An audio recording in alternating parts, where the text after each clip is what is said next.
Hey, hello out there. How are you, people? Welcome to another scary night. I hope you're having fun out there, or hope you're having a pleasant evening wherever you are. Okay, let's see.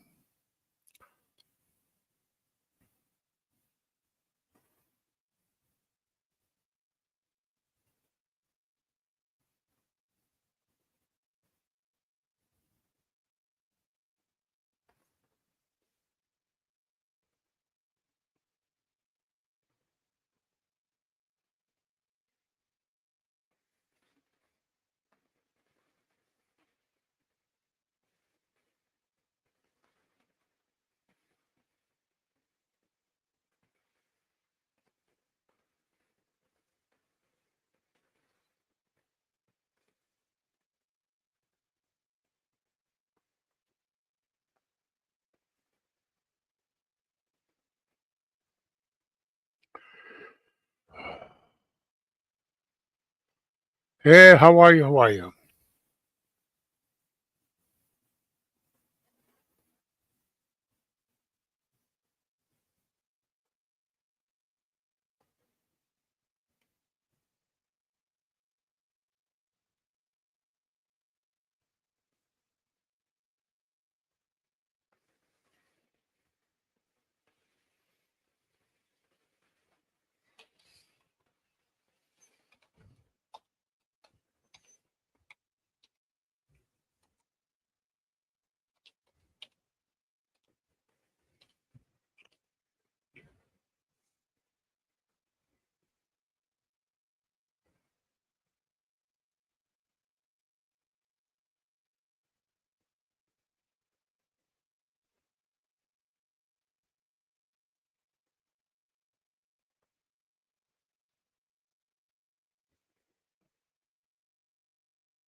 Well, I'm going to tell you guys a story.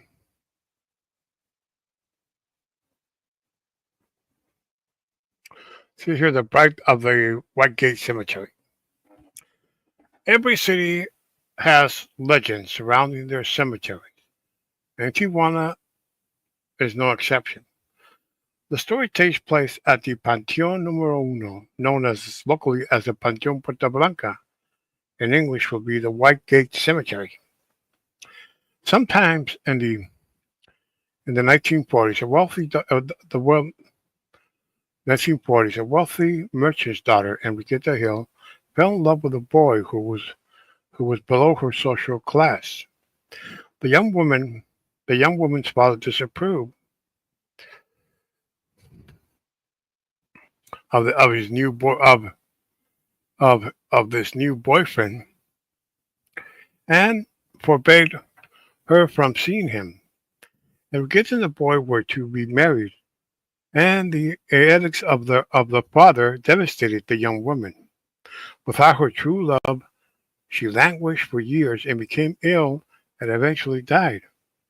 Her family buried Enriqueta in a beautiful grave in the White Gate Cemetery, which attracts visitors to this day because of the legends associated with her story.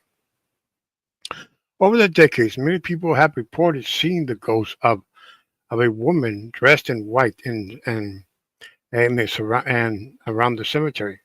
Taxi drivers, especially, have have alleged encounters with the spirit of the love Enriqueta. Enriqueta's in English would be Henrietta. So, white night in the year 1951, a cab driver driving the cab on the outskirts of the cemetery when he observed a young woman dressed in white in front of the main gate. So he stopped his taxi and offered her service. The woman accepted and told him to take her to a house located on Fifth Street. Upon arrival, she explained to the taxi driver that she had no money, but that she would leave him a ring as guarantee, so he could return to collect his fare from her father. The next day, the taxi driver returned to the beautiful house on Fifth Street and asked about his passenger from the night before.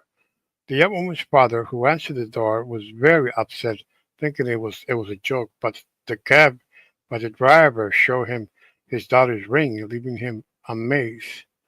When questioning the taxi driver about the ring, the driver explained that what had happened, what had happened, what had happened to the young woman he picked up in the cemetery, detailing her characteristics, which coincide with those of the girl depicted depicted so beautiful in the photographs that the father showed him. Other taxi drivers also driven Enriqueta to her house on Fifth Street out of out of on point on that on that point about the young woman who borrows their jacket since she says it's very cold. When they return the next day for their pay and the jacket, they are taken to the terrible surprise of Enriqueta's death, and the jacket is always hung around inside the girl's bedroom. In one telling the legend of this legend, a few hours after the sunset, a young man named Juan Sarate, a newcomer to Tijuana from the state of Jalisco, got out of his truck near the white cemetery. No, it wasn't his truck. It was actually a bus route number Blue Line, and that Blue Line he got off years later.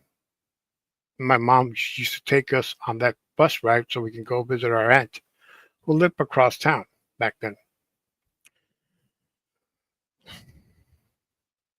Death. So one telling of the legend, a few hours after sunset, a young man named Juan Sarge, a newcomer to the Tijuana from Jalisco, got out of his truck near the White Gate Cemetery and he spotted a young woman standing a few yards away from the entrance. She was very beautiful with curly black hair, and she wore a white dress with a red rose on her chest. She asked Juan if he could accompany her to her house. Juan agreed to walk with the woman, thinking that she was afraid to walk alone in that time of night. They both started walking, but when they reached the gate of the main entrance to the cemetery, the young woman stopped, and Juan could see that the gate was locked. And however, Juan was distracted for a few seconds. When he turned back to the gate, he observed that the woman in white was inside the cemetery, even though the entrance was still locked. Noticing that the lock that he saw her, but the young woman held her hands and said, "This is my house. Come with me."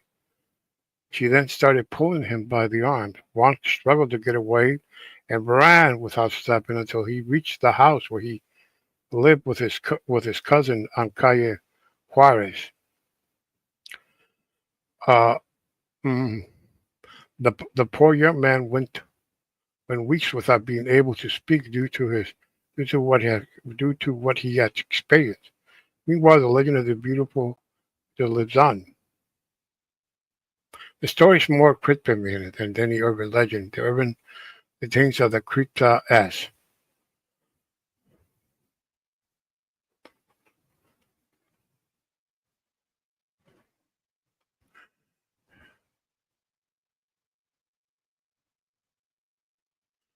Yeah, that is the story about her.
I feel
Hey, what's up out there? I'm telling scary stories tonight.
Yeah. Mhm.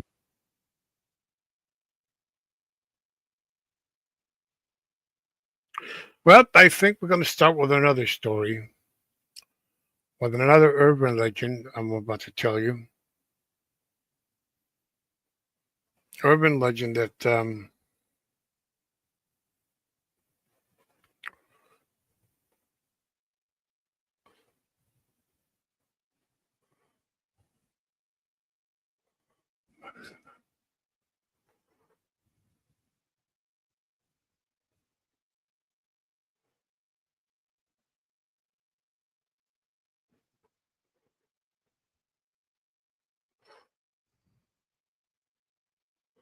okay, let's tell you one. Here's one.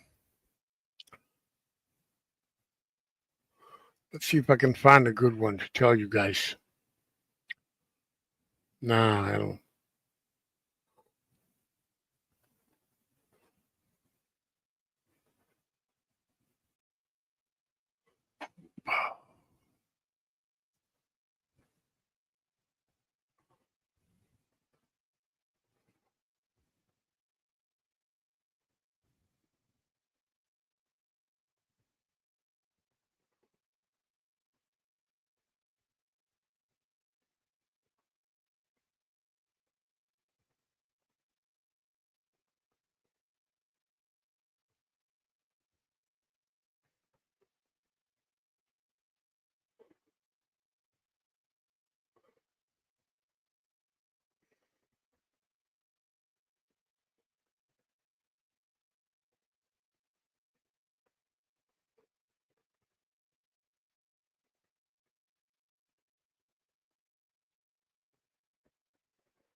Hey, how are you there?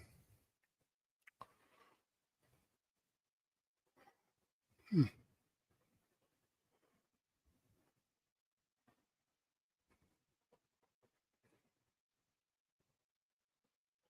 Okay, this cemetery you see here is happens to be one of the oldest cemeteries in the city of Tijuana, Mexico, which is my hometown. There's a lot of stories here. Here, what you see here is a cop car, and it looks like and it's a municipal cemetery. It actually belongs to the city. So here's the story. The cemetery is visited by many people to this day. Let me tell you another story that happened here. Didn't happen here, but somebody who was buried here. There was back in 1938. There was a soldier named Juan Morales. Morales was a private in the Mexican army. So one day, the legend tells that Juan Morales uh, was in his barracks, and one of his officers, one of his commanding officers, came and told him, "Hey, Juan, come here. See that box? Go take it and go dump it over there in the river. Okay, just do it. Don't ask no question. Just do it. That's an order. And double up. Okay, on the double. Okay." So Juan Gonzalez takes the box and dumps it in the river. No, Juan Morales, not Gonzalez. That's a different story. So he dumps it in the river, and years later, it turned out to be what was in that box was a dead of a little girl in that box. That the dead girl. So the authorities came, the military authorities came, and they started an investigation. But it was pretty hard to find out who did it. The authorities. So what the authorities did, the local government did, in order for them to solve the case, they called in detectives from the San Diego PD, which is right across the border, and they also helped, and they also asked for help. And they also asked the field office of the FBI in San Diego. So the FBI man and the homicide detectives came in, and they aided in the investigation of the murder of the little girl until they find out that the little girls that the box when they found the box. I mean, there was like hair that matched hair of the young soldier. So when they found out, they arrested him. They took him to they took him into custody, and he claimed that he was innocent of the crime. But many people said that he was guilty, and there was even the mob of people trying to an angry mob trying to get into the jail so they can lynch the soldier, but they didn't succeed it.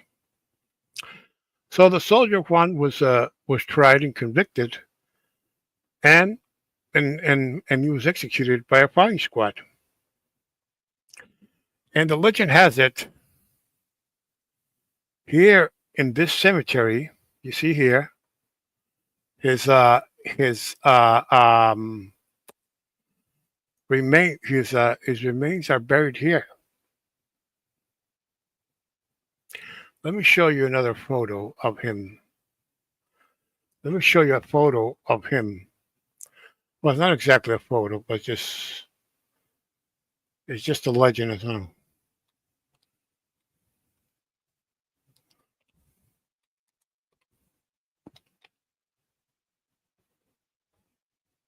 Okay, here it is.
Well, that's the story.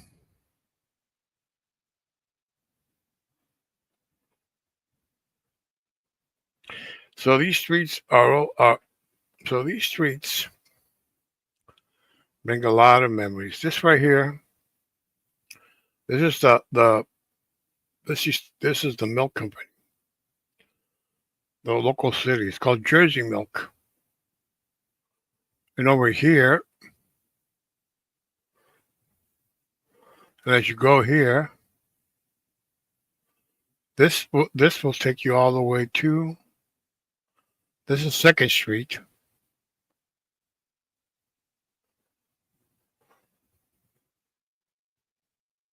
Hmm.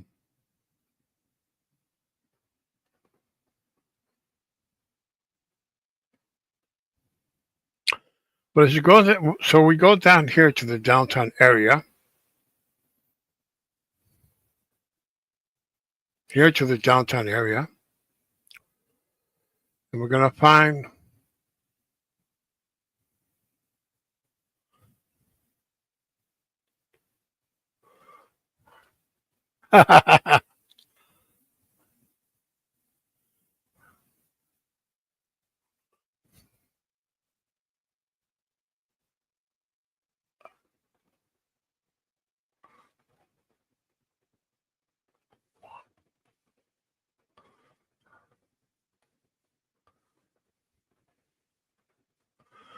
Yeah, this park brings back a lot of memories. Not too long ago, about a week ago, they had a big celebration in this park, celebrating the 136 years of the city.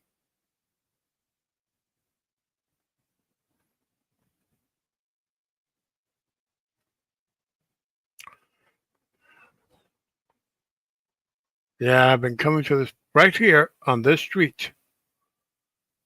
They used to put these. There used to be a fair. They used to close these streets, and they would put a carnival here. That was had like every year. I think around summertime. It's the only time I ever got onto the Ferris wheel.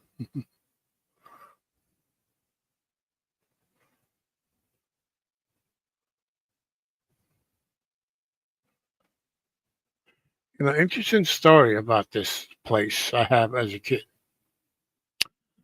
Sometimes we would go into this. This used to be an old movie house.